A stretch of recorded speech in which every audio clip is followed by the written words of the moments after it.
बेहद स्वागत है जी सभी स्टूडेंट्स का। ऑस्ट्रेलिया से स्टडी स्केयर की टीम हमारे साथ फिर जुड़ी है। स्टडी स्केयर का ऑफिस ऑस्ट्रेलिया में भी है। मनप्रीत चीमा जी हमारे साथ हैं जो चंडीगढ़ ऑफिस में बैठते हैं। ऑस्ट्रेलिया से एक के बाद एक खुशखबरी आ रही है। अब ऑस्ट्रेलिया की एक सरकारी रीजनल यूनिवर्सिटी ने अपने रूल्स रिलैक्स किए हैं।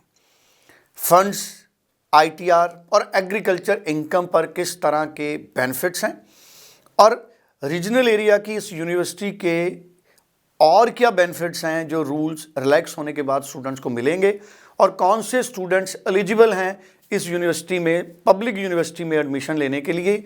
A to Z इंफॉर्मेशन हमारे साथ शेयर करेंगे मनप्रीत चीमा जी। इससे पहले मेलबर्न की एक सरकारी यूनिवर्सिटी ने भी अपने रूल्स रिलैक्स किए थे।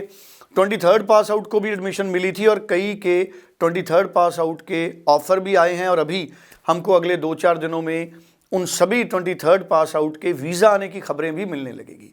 स्टडी स्केयर का सक्सेस रेट 95, 96, 97, 98 ऐसे चलता है। बहुत ज़्यादा सक्सेस रेट है। और जो लोग कहते हैं कि ऑस्ट्रेलिया से वीज़ा नहीं आ रहा, ऑस्ट्रेलिया से रिफ्यूज़ल बहुत ज़्यादा है, असल में वो लोग हैं जिन्होंने अपनी फ़ाइल अनऑर्गेनाइज तरीके से लॉन्च की और वहाँ से लॉन्च की जो एजेंट या कंसल्टेंट सरकारी यूनिवर्सिटीज़ के डायरेक्ट रिप्रेजेंटेटिव नहीं थे, डायरेक्ट कॉन्ट्रैक्ट में नहीं थे। स्टडी स्केयर बहुत सारी सरकारी यूनिवर्सिटीज़ को डायरेक्टली रिप्रेजेंट करता है, जिससे आपका रिजल्ट, सक्सेस रेट, GT सब जल्दी होता है। तो अब सरकारी यूनिवर्सिटी जो ऑस्ट्रेलिया के रीजनल एरिया की है वो कौन सी है, चीमा जी बताएंगे। क्या क्या बेनिफिट हैं A to Z चीमा जी बताएंगे। और आपको जनवरी इनटेक में, फरवरी इनटेक में या जुलाई इनटेक में अगर अप्लाई करना है तो तुरंत चीमा जी से बात करें। अपना प्रोफाइल भी व्हाट्सएप कर सकते हैं। चीमा जी मैं चाहूँगा सारे पॉइंट्स को एड्रेस करें। देखो, ट्रेंड बहुत अच्छा जा रहा है मेरे को लग रहा है, बिकॉज हर यूनिवर्सिटी अब जैसे जैसे इनटेक पास आ रहे हैं और आप पहले इस चीज़ का बहुत वो था कि कैपिंग आ रही है, बट अब कहीं ना कहीं जो न्यूज़ आ रही है वो ये है कि कैपिंग होल्ड पे आ गया। तो हर यूनिवर्सिटी मैक्सिमम स्टूडेंट्स को अट्रैक्ट कर रही है अपनी यूनिवर्सिटी में एडमिशन लेने के लिए। जैसे आपने पहले बताया कि एक मेलबर्न की बहुत बड़ी यूनिवर्सिटी है जिसके साथ हम काम कर रहे हैं। It's already promoting like they are giving offer letter in 24 hours, 72 hours में GT क्लियर हो रही थी उनकी, एग्रीकल्चर इनकम ले रहे थे, चेंज ऑफ बोर्ड ले रहे थे, पंजाब हरियाणा के स्टूडेंट्स को ले रहे थे। तो वही चीज़ अब एक नई यूनिवर्सिटी हमारे पास आई है जो कि उसका डबल बेनिफिट है इससे, क्योंकि वो रीजनल एरिया में पहले तो यूनिवर्सिटी, अब उन्होंने भी एग्रीकल्चर इनकम लेनी स्टार्ट कर दिया। रीसेंट फाइल्ड ITRs भी एक्सेप्ट करनी शुरू कर दिए, प्लस चेंज ऑफ बोर्ड।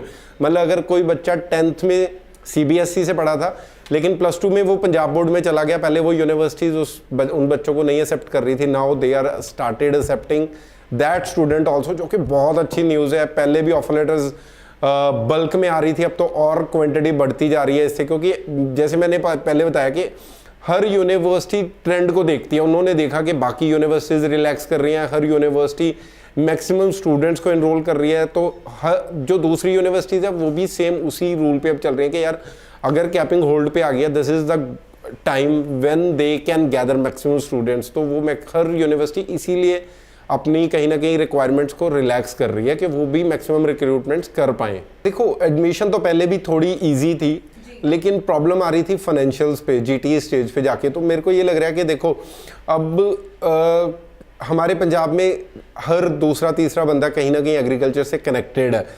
तो जितने भी लोग हैं वो ये सोचते थे कि यार हम तो टैक्सेबल अमाउंट, मतलब उसमें स्लैब में नहीं आते हैं, हमें शायद ITRs फाइल करने की ज़रूरत नहीं है। तो लेकिन उनकी इनकम जेन्युइन थी। लेकिन यूनिवर्सिटीज़ क्या कर रही थी, वो अगर अब जब उन्होंने प्रोसेस स्टार्ट करा अपने बच्चों का, देन दे रियलाइज कि यार ITRs तो मैंडेटरी हैं, तो उन्होंने अपनी ITRs फाइल करी। वो ये नहीं है कि वो जेन्युइन ITRs से थी, but the problem is this, उन्होंने रिसेंटली फाइल करी वो ITRs। तो यूनिवर्सिटी को लग रहा था यार ये सिर्फ बच्चे को भेजने के लिए ITR फाइल कर रहे हैं, but the concept behind that वो समझ नहीं पा रहे थे कि एक एग्रीकल्चरिस्ट के हमेशा माइंड में ये रहता है यार मैं तो टैक्सेबल अमाउंट में स्लैब में आता नहीं हूँ, शायद मुझे ज़रूरत ही नहीं ITR भरने की। तो अब उन्होंने ITRs भरनी स्टार्ट करी। तो कहीं ना कहीं जब वीज़ाज हाई कमीशन ने देने शुरू करे, दूसरी यूनिवर्सिटीज़ ने ऐसे केसेस को पॉजिटिव लिया, एक्सेप्ट करा और उनके वीज़ाज भी आए, तो बाकी यूनिवर्सिटीज़ भी रिलैक्स होगी। तो मुझे लगता है कि जो भी रिसेंटली फाइल्ड ITRs थी जिनकी, उनको अब अप्लाई कर देनी चाहिए अपनी एप्लीकेशन, जिनको पहले किसी ना किसी कंसल्टेंट ने मना कर दिया था कि आपका शायद ऑस्ट्रेलिया नहीं होगा, आपने तो रिसेंटली फाइल्ड ITRs को फाइल करा है, तो अब आपका बच्चा जा नहीं सकता है, तो उनके लिए एक बहुत अच्छी न्यूज़ है। Even you have filed your ITRs recently, आपने इसी साल में दोनों ईयर्स की ITR फाइल करी है, this is a golden time, this is a opportunity, आप आइए, अप्लाई करिए और अपने ऑफर लेटर लीजिए। So thank you so much. Manpreet Cheema ji हमारे साथ थे, स्टडी स्केयर से ऑस्ट्रेलिया के एक्सपर्ट। आप जूम मीटिंग के लिए भी मनप्रीत चीमा जी से टाइम बुक कर सकते हैं, फ्री में जूम मीटिंग होगी। इंडिया के किसी भी हिस्से से आप जूम मीटिंग के जरिए मनप्रीत चीमा जी से ज़्यादा जानकारी हासिल कर सकते हैं। स्टडी स्केयर की टीम आपको आपके क्वेरी को हल करने के लिए हमेशा तत्पर रहती है। स्क्रीन पे नंबर है, व्हाट्सअप नंबर है, प्रोफाइल व्हाट्सअप करिए, कॉल करिए, चंडीगढ़ में पर्सनली विजिट करिए, इंडिया के किसी भी हिस्से से जूम मीटिंग करिए, ऑनलाइन अपनी फाइल मूव करिए, इंडिया के किसी भी ब्रांच से आपकी फाइल लॉन्च कराएंगे मनप्रीत चीमा जी।